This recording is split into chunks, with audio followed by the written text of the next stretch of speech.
성인 ADHD는 후천적인 건 아닙니다. 그 전부터 있어 왔던 일들입니다. 문제는 치료받지 않았을 때 요 갭이 큽니다. 사회성을 더 발달시킬 기회가 늦어지고 격차가 좀 커지게 되는 거죠. 가장 중요한 첫 번째는 치료입니다. 아인슈타인도 ADHD 성향이 있었었고, 또 이분도 ADHD 성향이 너무 많았던 거죠. 요즘 ADHD에 대한 관심이 매우 높아졌는데 환자의 수가 늘어난 이유일까요? 일단은 ADHD가 알려진 게 별로 되지 않습니다. 그래서 이 질환 자체가 이렇게 알려지지 않고 있다가 이제는 좀씩 관심이 좀 높아지고 있죠.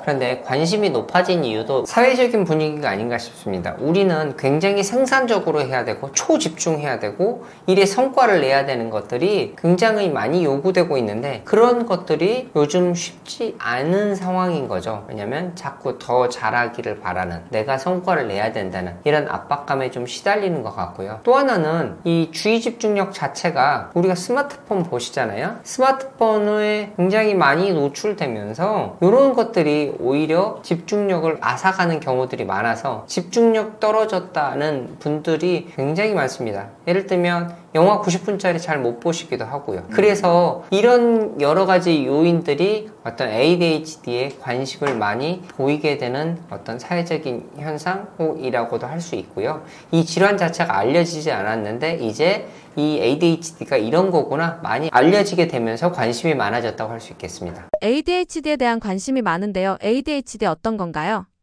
ADHD 이 발음도 어려워요. 근데 AD는 쪼개서 말씀드릴게요. AD는 Attention이 Deficit, 부족하다는 얘기입니다. 그게 이제 주의력이 결핍이 되고, H는 Hyperactivity, 과활동, 과잉활동입니다. 그래서 D는 Disorder인데, 그래서 이게 질환 장애라는 뜻인데, 주의력이 굉장히 좀 떨어져 있어서 부주의해요. 이런 것들이 하고, 이런 것들이 이제 집중력의 문제. 또 하나는 이제 H는 과잉 활동이 있습니다. 그래서 아주 산만하고 모터가 돌아다니는 이런 것들이 있고요. 마지막으로 이제 이런 것들 속에 이제 충동성이라는 게, 이런 것들이 또 큰 거라서 막 질러요. 하고 싶은 대로 막 그냥 나와버리는, 참지 못하고 나와버리는 이런 충동성, 이런 것들이 세 가지 큰 특징이라고 할 수 있겠습니다. 주의력, 과활동성, 과잉활동, 그 다음에 이제 충동성, 요것들이 주요한 요소인데요. 이 ADHD 자체는 성인의 경우에는 이렇게 과잉 활동보다는 실행 기능에 문제가 생겼다고 할 수 있겠습니다. 이를테면 실행 기능이 뭐냐면, 우리 어렸을 때부터 그랬잖아요. 숙제해야 되는데, 놀다가 계속 생각하잖아요. 숙제해야 되는데 를 있는데, 이걸 까먹고 자꾸 딴 거 하다가 또 숙제해야 되는데, 하지만 숙제는 결국 못해. 이게 이제 어떤 실행 기능에 문제가 됐고, 이거는 뭐냐? 결국은 이 실행 기능을 해주는 게 요 앞부분은 전두엽 부분의 뇌 기능인데, 요 기능 자체가 좀 떨어져서 이 기능에 문제가 있기 때문에 해야 되는데 못 움직이게 되는, 못 하게 되는 요런 질환이 ADHD라고 할 수 있겠습니다. 후천적으로 생길 수 있는 병인가요? 사실 그 ADHD는 유전적인 요소도 크고요. 뇌 기능 자체가 발달해서부터 이제 오는 경우들이 많습니다. 그래서 이 ADHD는 유전적인 요소도 크고, 말씀드렸듯이 전두엽 기능이 발달이 조금 늦다, 뭐 2, 3세 이상 늦다, 이런 얘기가 있습니다. 그게 이제 ADHD 자체가 뇌 기능의 질환이기 때문에 이렇게 얘기를 드리는데, 후천적으로 뭐 생겼다 이런 얘기들이 많아지는 이유는 말씀드렸듯이 어떤 사회적인 어떤 현상들, 혹은 뭐 유튜브나 다른 환경적인 것들 때문에 이렇게 발생되는 경우들도 있겠습니다만, 특히 스마트폰 사용이요. 그런데 중요한 건 감정적으로도 이런 것들이 많이 악화되면서 집중력 자체나 뇌 기능이 떨어지기도 합니다. 다른 영상에서 말씀드렸듯이 우울증 자체도 인지 기능이 떨어지고 집중력이 완전히 떨어지는 경우들이 많습니다. 그래서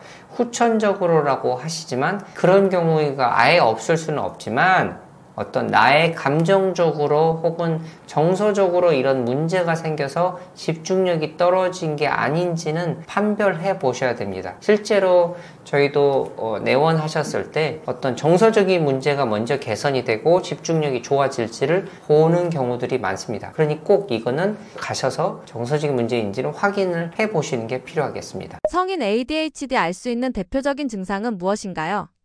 이 ADHD 중에 하이퍼 액티비티가 있는데 이 하이퍼 액티비티 과잉 활동은 어른이 되면 많이 떨어져요. 이렇게 되면 이를테면 옛날에 성인 ADHD 진단을 받았을 때 크면 좋아져야 다 어른들이 그렇게 얘기하시면서 치료에 대해서 부정적인 경우들이 있었죠. 물론 맞습니다.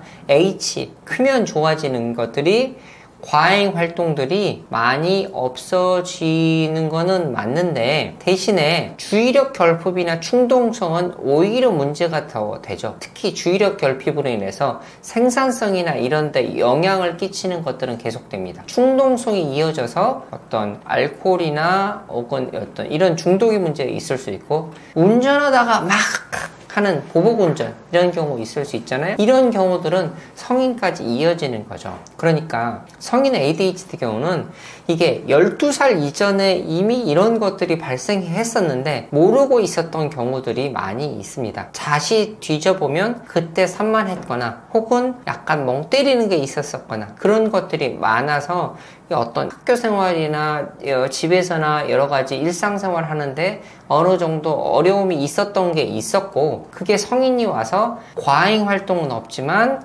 이 실행 기능에 문제가 생겨서 성인 ADHD 증상을 나타내는 게 있죠. 그래서 일이 있는데 일에 마무리를 못 한다거나 순서를 못 정리해서 체계적으로 어떤 거 일을 처리하지 못한다거나 그 다음에 충동성이 있어서 막 지르는 혹은 내 얘기만 하게 되는 소위 눈치 없다고 하면서 남의 얘기를 안 듣게 되는 혹은 어떤 경우는 이런 충동이 아니라 어떤 데는 대부분 멍한 채 있으면서 나랑 이렇게 얘기하고 있는데 너 왜 4차원적 어디가 있는가 하지만 나는 거의 안드로메다로 우주로 가 있는 경우들이 있을 수 있죠. 그래서 이런 것들이 이제 성인 ADHD라고 할 수 있는데 이런 것들이 제일 중요한 건 결국은 실행 기능이 떨어져서 일의 순서와 체계와 실행 기능이 일을 실제로 하게 되는 생각만 있지만 못하는 문제들이 벌어지는 이런 것들이 어떤 성인 ADHD의 문제라고 할 수 있겠습니다. 성인 ADHD는 그냥 후천적인 건 아닙니다. 그 전부터 있어 왔던 일들입니다. 그래서 진단 기준 자체도 12세 이전부터 이런 것들이 있었던 게 있습니다. 몰랐었는데. 그리고 ADHD 중에 거의 50-60% 정도는 성인에까지 이어지기도 합니다. 소아 청소년 ADHD가. 산만한 아이와 ADHD 아이를 구분할 수 있는 확실한 방법은 무엇인가요?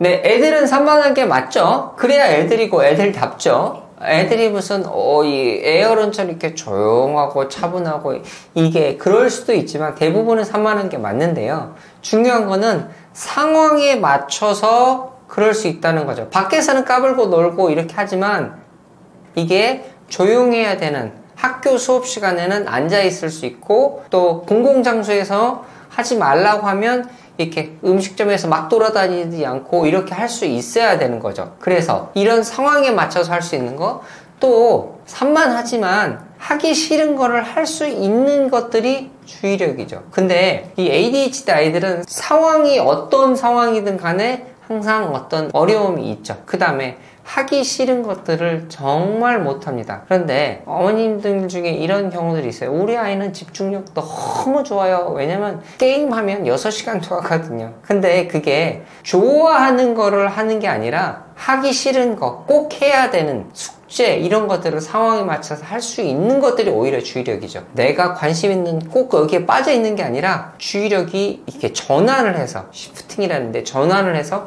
하기 싫은 해야 되는 걸 할 수 있는 능력이 있어야 주의력이 있는 거죠. 그래서 산만하지만 좀 상황에 맞춰서 조절이 안 되는 거, 그 다음에 지루하고 재미없는 일도 할 수 있어야 되는데 그런 걸 못하는 경우들이 ADHD라고 할 수 있고, 그래서 실제로 학교에서든 집에서든 친척들의 관계든 친구들 관계든 어떤 부분에 있어서도 2가지 이상 이 영역에서 문제가 발생되면 그게 이제 ADHD라고 구별할 수 있겠습니다. 병원에서 ADHD 진단 어떻게 하나요?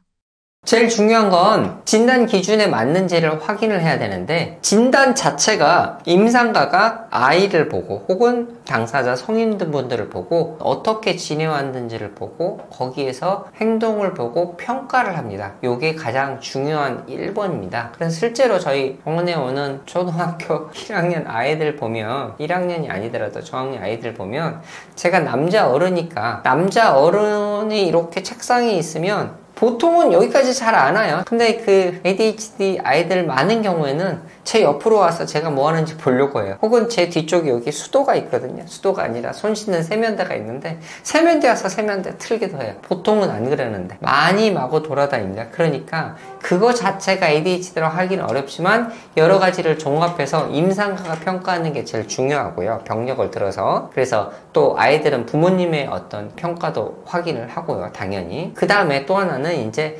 설문 검사를 해서 이게 실제로 얼마 정도 했는지 스스로 자가평가 혹은 보호자 평가를 하고요. 컴퓨터로 하는 주의력 검사도 있습니다. CAT라고 하는데 주의력 검사를 컴퓨터를 통해서 어떤 간섭이나 혹은 어떤 여러 가지 영역에 있어서 실제로 어느 정도 떨어졌는지 표준 편차 범위에서 얼마나 좀 떨어져 있는지 이쪽 구석인지 이런 것들을 평가하는 도구가 있습니다. 저희 병원은 또 뇌파를 찍기도 합니다. 정량 뇌파라고 하는데 그 뇌파를 찍어서 뇌 기능적으로 혹은 ADHD적인 어떤 요소가 좀 많이 있는지 그런 것들을 판별해 보기도 합니다. 또한 아이들의 경우는 발달 정도에 따라서 어느 정도 되는지를 보고 혹은 감정적인, 성격적인 이런 부분들도 확인해 보기 위해서 보통의 경우는 아이들은 종합 심리 검사를 같이 하기도 합니다. 뭐 소위 풀 배터리라고 하는데 그런 것들도 많이 시행해서 주의력 정도를 종합적으로 평가해 보기도 합니다. ADHD 치료는 가능한가요?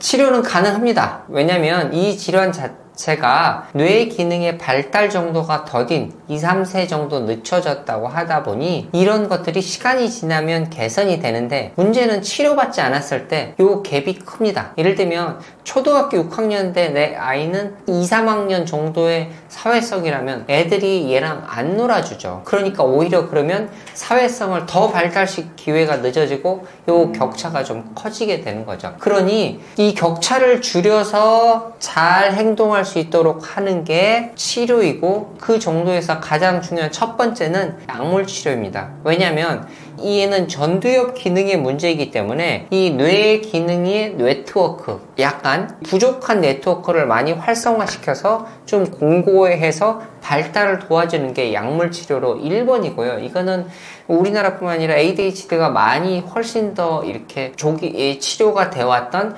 미국이나 유럽이나 어느 국가에서도 1번 치료는 약물 치료입니다. 대신에 어떤 부족한 사회적인 교류나 이런 부분에서는 이렇게 많이 도와줘야 되잖아요. 그래서 아이들의 경우는 놀이 치료를 하거나 그렇게 해서 사회성을 훈련시키는 이런 경우 혹은 일상 활동을 좀 알려주는 행동을 조절해주는 게 이제 인지행동 치료로 두 번째 어떤 치료라고 할 수 있겠는데요. 성인의 경우는 ADHD가 동반됐을 때 일 처리를 잘 못하게 되면서 혹은 사회적으로 자라오는 과정 중에 너무 넌 왜 그래 하고 소위 쿠사리를 너무 많이 먹어서 우울이나 불안이나 다른 정신질환에 많이 같이 동반될 확률이 꽤 높습니다. 3분의 2 이상 되기도 합니다. 그러니 이런 경우에는 상담이 반드시 필요할 수도 있겠습니다. 마지막으로 부모에게는 부모들도 ADHD 아이들 키우는 경우에 너무 힘들 거거든요. 그래서 어머님들 많이 우울증 걸리기도 합니다. 그러니 부모님에게도 아이들 교육을 어떻게 양육시켜야 하는지 부모는 어떻게 행동해야 되는지 이런 것들을 해주는 부모 교육도 필요할 수 있겠습니다. 성인 ADHD도 완치가 가능한가요?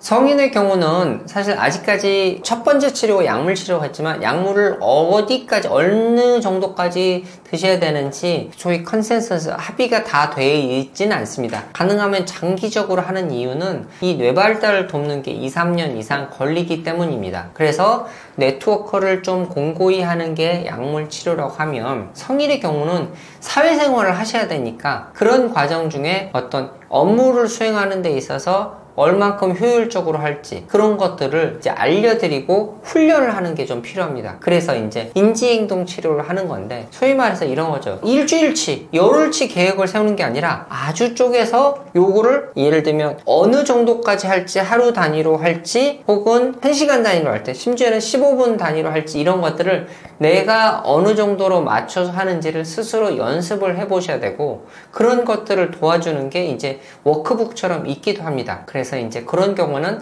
뭐 성인 ADHD 불안감 다루기라는 책이 있는데 제가 감수한 책인데 여기서도 그런 성인들이 어떻게 행동하실지 워크북으로 되어 있습니다. 이런 걸 하는 이유는 말씀드렸듯이 사회생활, 직업생활을 해야 되는데 이런 생산적인 이런 것들을 어떻게 잘 수행할 수 있는지, 일상생활을 어떻게 수행할 수 있는지, 이로 인해서 생기는 감정적인 부분들을 어떻게 다룰 수 있는지 이런 것들이 필요하기 때문에 상담 혹은 인지행동 치료를 좀 하시는 게 좋을 것 같긴 합니다. 네, 성인분들의 경우는 많이 이 스케줄이 많기 때문에 놓치는 경우들이 많기는 하죠. 그래서 이런 경우에는 저희가 여러 가지 어플을 쓰라고 하는데 요래도 잘 안 되는 경우들이 있죠. 성인의 경우는 계획을 세우고 뭔가를 해도 잘 안 되는데 이런 거 계획을 세우는 것 자체도 나한테 부담이고 세웠을 때 못했을 경우에 나한테 자꾸 이제 위축되는 경우가 있죠. 그래서 그냥 성인의 경우에는 SAP 전략이라고 하는데 아주 스페시픽하게 구체적으로 행동 가능할 때 액셔너블 그 다음에 피벗 포인트 그 지점에서 하라고 합니다. 예를 들면 그 스페시픽하거는 나는 1년 내에 뭔가를 어떻게 할 거야가 아니라 아주 구체적으로 난 운동을 매일 할 거야 이게 아니라 언제는 어떻게 운동을 할 거고 내가 보니까 내가 매일 달리는 건 안 되겠어. 일주일에 주말에 한 번, 주중에 한 번, 2번 달릴 수 있겠어. 처음에는 15분이 뭐야 5분밖에 못 달리네.